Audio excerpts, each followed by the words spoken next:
concursando, seja bem-vindo à aula 3, PM Alagoas, ok? Padrões numéricos. Padrões numéricos se resume basicamente no estudo de sequências numéricas, no estudo de progressão aritmética e no estudo de progressão geométrica, que é o foco dessa aula, certo? Então vamos começar com um exemplo de sequência, não entrando ainda em PA, progressão aritmética, e nem em PG. Suponha que eu tenha a sequência gerada da seguinte forma: 1, 2, 3, 5, 8, 13, e eu te pergunto quem é o próximo termo dessa sequência. Então o que você vai buscar nesse caso é um padrão. Sempre que eu for pegar uma sequência desse tipo de pergunta, próximo termo, 20º termo, 10º termo, o foco nesse caso vai ser padrão. Ou seja, qual é a lei que está regindo essa minha sequência aqui? Essa talvez você conheça, é uma sequência extremamente conhecida, que é a sequência de Fibonacci, onde cada termo é gerado pela soma dos dois anteriores. Então eu tenho, por exemplo, ali, a partir desse termo aqui, eu posso começar aqui também a sequência se eu quiser. Posso começar aqui, não tem problema. Mas deixa aqui bonitinho. Bom, se eu pegar o 2, a partir do 2, quem é o 2? 1 mais 1. Se eu pego agora o 3, quem é o 3? 2 mais 1. Se eu pego agora o 5, quem é o 5? 3 mais 2. Se eu pego agora o 8, quem é o 8? 5 mais 3. E se eu pego o próximo e assim por diante, ele vai sendo gerado pela soma dos seus dois termos anteriores. Então essa é a sequência que a gente chama de Fibonacci, e aí seria imediato você me dizer que o próximo termo seria 8 mais 13, que me dá 21. E assim sucessivamente. Então, se eu associar isso aqui a uma função, eu poderia dizer que o termo da posição n é igual ao termo da posição n menos 1 mais o termo da posição n menos 2. Complicou. Não, complicou não, tem calma. Olha, se eu pegar o termo da posição, por exemplo, que posição é esse termo? Ó, esse termo é o termo de posição 1, 2, 3, 4, 5. Então, se eu pego o termo da posição 5, o que eu estou dizendo a você? Ele é igual ao termo da posição 5 menos 1, termo da posição 4, mais o termo da posição 5 menos 2, termo da posição 3. Então, agora, quem é o meu termo da posição 5? O 5. Quem é o termo da posição 4? O 3. Quem é o termo da posição 2? Aliás, o termo da posição 3? O 2. E perceba que isso é exatamente o que eu te falei. Esse termo, assim como qualquer outro dessa sequência, é gerado pela soma dos dois termos anteriores. E assim sucessivamente. Então, a lei que rege essa função, essa sequência, eu posso escrever na forma de função, é essa lei aqui. Essa lei rege a sequência de Fibonacci. Isso foi só para você entender o seguinte: sempre que eu tiver sequência, eu preciso procurar um padrão, eu preciso procurar uma lei que gera aquela minha sequência, eu preciso encontrar o que eu chamo de lei de recorrência ou lei de formação. Beleza? Ok, esse é um tipo especial, você pode tirar seu print aí e observar essa simplificação para poder ler isso aqui bem. Mas o foco, como eu tinha falado, é o estudo de progressão aritmética e, posteriormente, progressão geométrica. Então, progressão aritmética, eu vou começar com um exemplo para você entender bem. Então, suponha que eu pegue a sequência 2, 5, 8, 11, 14, 17 e assim por diante. E aí eu te pergunto agora, qual é o padrão dessa sequência? E aí você para pensar um pouquinho, tomar um café, voltou, pensou? Ok. Se você olhar o 5 é 2 mais 3. Se você olhar o 8, 5 mais 3. Se você olhar o 11, 8 mais 3. Se você olhar o 14, 11 mais 3. Se você olhar o 17, 14 mais 3. Ou seja, nessa minha sequência, eu tenho que cada termo é gerado pelo anterior a ele, ou seja, o seu antecessor, adicionado 3 unidades. E como é que eu estou encontrando esse 3? Qual é a diferença de 5 para 2? 3. Qual é a diferença de 8 para 5? 3. De 8 para 11? 3. De 11 para 14? 3. De 14 para 17? 3.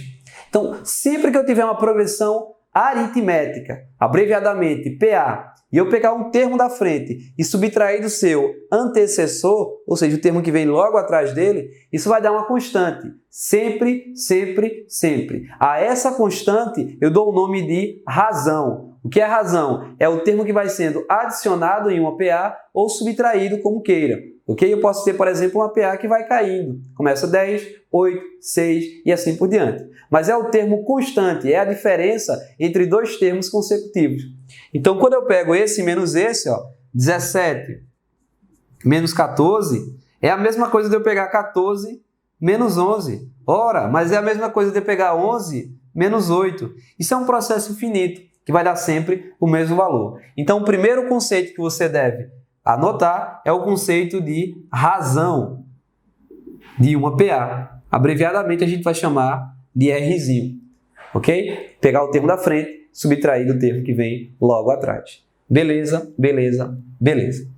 E agora a gente vai procurar a lei. Como é que eu gero cada termo? Eu já vi que é gerado somando. Mas agora eu posso pedir, olha, se eu tiver no termo 1000, certo? Lá no termo, quem é o termo 1000 dessa sequência? Suponha que lá na pergunta, na questão ele colocou esse início e perguntou, olha, quem é o termo da milésima casa? E aí, isso somando de 3 em 3 não vai dar, não vai rolar, porque você vai perder o tempo da prova toda só para fazer isso aí. Então, convém a gente chegar em uma lei geral. Que lei geral é essa? É a lei que a gente chama de termo geral. E esse termo geral, de sorte, a gente tem uma formulazinha. O termo da posição n, eu vou chamar de AN, pode ser qualquer letra, é igual ao primeiro termo, mais a quantidade de termos menos 1, vezes a razão. Calma, não se apavore, ok? Esse é o termo qualquer. Esse é o primeiro termo.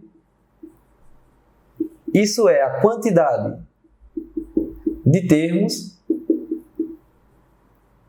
Isso é a minha razão. Ok. Então vamos pegar esse exemplo aqui. Nesse exemplo aqui, suponha que eu quisesse o termo da posição 5. Exemplo. Suponha que eu queira o termo da posição 5. Olha, eu já sei quem é o termo da posição 5. Eu só quero comprovar a fórmula. Quem é o termo da posição 5? Primeiro, segundo, terceiro, quarto, quinto. Então, quando eu aplicar ali, vai ter que dar esse resultado. Suponha que eu queira o termo da posição 5. Então, eu vou só reescrever no lugar do n, 5. Então, vai ficar A5 é igual a A1 n menos 1, agora quem é o n?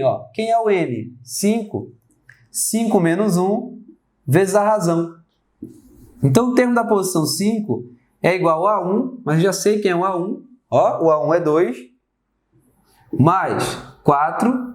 E quem é a razão? Já descobri, a razão é 3. Quanto que é 4 vezes 3? 12. Mais 2, 14. Foi o que eu tinha dito antes. Agora, suponha que você quer calcular o milésimo termo da sequência. Eu quero calcular o A1000. Não tem problema, eu faço da mesma forma. O A1000 vai ser o A1. No lugar do n eu coloco 1000 menos 1 vezes a razão. Então, o A1000 vai ser igual a 1, que é 2, mais 9 vezes 2. Isso me dá 2. 999 vezes 2 dá 1.998. Então, isso me dá 2.000 como termo. E assim por diante. Suponha que eu quisesse o termo da posição 10. E assim eu vou até o infinito. Ok? Então, eu já sei calcular a razão, pego um termo da frente, subtraio do que está atrás, e sei calcular o termo geral. Eu posso calcular esse termo, posso calcular esse e assim por diante, como o problema me exigir. Prosseguindo, a gente deve saber sempre que pegar uma sequência, no caso uma sequência reconhecida como essa, algumas propriedades. E antes das propriedades, alguma caracterização dessa sequência.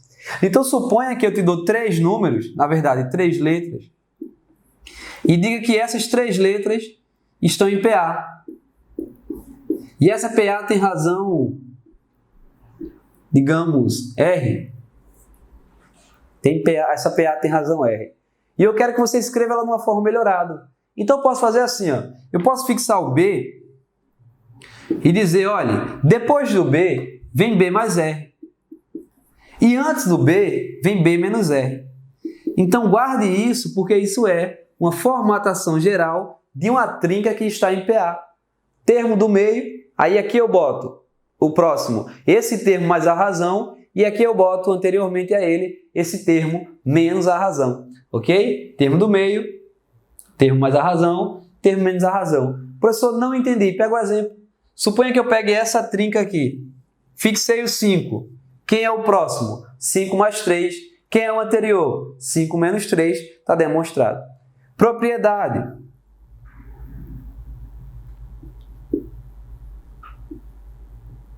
Uma propriedade imediata é que se você pegar os termos extremos e somar, dá sempre a mesma coisa. Você pega aqui, ó, quanto que é 2 mais 17?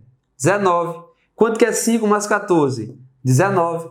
Quanto que é 8 mais 11? 19. Então, se eu considerar a sequência genérica, vou colocar uma pequenininha aqui só para a gente entender. E assim por diante, isso aqui é um A4, vou colocar só aqui. Eu tenho que A1 é igual a A1 mais A4 é a mesma coisa que A2 mais A3. E assim por diante. Estou limitando a sequência só para a gente entender melhor. Eu vou pegando os extremos e vai dando sempre a mesma coisa. Ah, professor, e se não tiver uma quantidade par de termos? Suponha que eu pegue, então, isso é uma propriedade, marca com estrelinha. Suponha que eu pegue, então, a sequência até aqui. Vou botar até aqui para ficar melhor para você. Olha, 2 mais 14, beleza. 16. 5 mais 11, beleza. 16. Mas o 8 aqui, o 8 agora, não sei o que fazer com o 8. Quanto que é 16 por 2?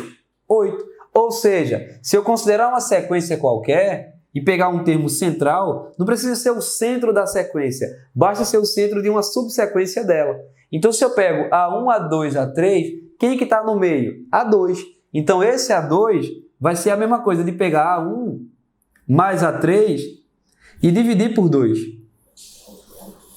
E aqui está mais uma propriedade. Se eu somar os extremos e dividir por 2, dá o termo central, independentemente da quantidade de termos que eu tiver envolvido no meu processo. Beleza? Então, eu já sei razão, já sei calcular a razão, sei o termo geral, sei uma forma melhor de escrever isso aqui e sei duas propriedades essenciais, que o termo central é a média aritmética dos extremos a ele, certo?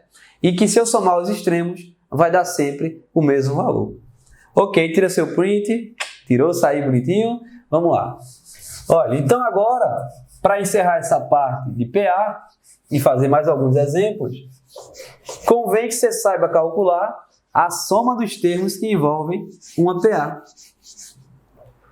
Então, suponha que eu pegue a sequência. Vamos mudar a sequência. Vou botar uma bem complicada agora. 1, 2, 3, 4, 5, 6. Pronto. E eu peço para você fazer essa soma. Óbvio que essa aqui você pode somar na mão e me achar o resultado. Agora eu boto de 1 até 50 mil. Já não vai mais. Então vamos tentar fazer um processo um pouco genérico. Vou tentar usar essa propriedade aqui para deduzir a fórmula e ficar mais compreensível para você. Então quando você pega aqui, ó, 1 mais 6 dá 7. Quando você pega 2 mais 5 também dá 7. Quando você pega 3 mais 4 também dá 7. Se você notar, eu tenho 6 termos, mas eu agrupei em 3 somas. Se eu tiver 1000 termos, eu vou agrupar em 500 somas. Se eu tiver 1 milhão de termos, 500 mil somas. Ou seja, eu sempre vou agrupando numa quantidade de somas metade da quantidade de termos que eu tenho. Então agora, eu poderia fazer isso aqui, vê se não, pegando o primeiro, somando com o último e multiplicando pela quantidade de termos, que são 6 sobre 2. Então 3. E isso me daria 1 mais 6, 7 vezes 3, 21. Se eu somar aqui na mão, ó, 1 mais 2, 3, mais 3, 6, mais 4, 10, 15, 21. E agora eu posso generalizar. Suponha que eu pegue uma sequência de termos A1, A2, A3, até o termo da posição N. Ok. Como calcular essa soma? Soma desses N termos. É só lembrar do exemplo que eu fiz em cima. Pegue o primeiro e o último. Por que o primeiro e o último? Porque depois as somas vão ser igual. Primeiro e último, cortou. Sobrou esse e esse, cortou. Sobrou esse e esse, cortou. Então sempre vai dando o mesmo resultado. E aí, a título de exemplo, eu estou pegando o primeiro e o último. Ok? Então eu vou pegar o A1, somar pelo último termo, com o último termo, multiplicar pela quantidade de termos. Quantos temos? De 1 até N eu tenho N termos. E dividir por 2. Foi isso que eu fiz aqui em cima? Foi. Só que ao invés de escrever aqui 6 por 2, eu já botei o 3. Então, essa formulazinha aqui permite você calcular soma de uma PA de N termos. Vamos fazer um exemplo. Suponha que eu pegue essa sequência, que está lá em cima, eu vou chamar de estrela para não ter copiado de novo. Suponha que eu pegue estrela e eu pergunte a soma até o termo da posição 50. Não é o termo da posição 50, eu quero a soma até o termo da posição 50. Como eu já tenho o primeiro, convém eu encontrar o termo da posição 50. Como essa é uma PA imediata, ó, 1, 2, 3, 4, 5, 6 e assim por diante, o termo da posição 50 é o próprio 50. Não tem trabalho nesse caso. Então, para calcular a soma desses 50 termos, esse N simboliza a quantidade de termos, eu pego o primeiro, que é 1, somo com o último, mas não é o último porque é o último da sequência. É o último porque eu limitei a quantidade que eu quero. 1 mais 50, quantidade de termos. Se eu partir de 1, primeiro termo, e vou até o termo da posição 50, eu tenho 50 termos, dividido por 2. E aqui eu não preciso fazer 51 vezes 50 para dividir por 2. Eu posso simplificar. 50 por 2 me dá quanto? 25. E aqui dá 51. Então fica 51 vezes 25. E aí é só acabar o cálculo que eu encontro a soma desses 50 termos. Beleza? Então, termo geral, como calcula a razão, forma geral, certo? Essa propriedade daqui, na verdade, uma forma de escrever uma trinca em PA, essa propriedade da soma dos extremos, eu tenho que saber, e essa propriedade aqui no termo central é a média aritmética dos termos extremos. Beleza? Então, até a missão 2 sobre PG. Tchau, tchau!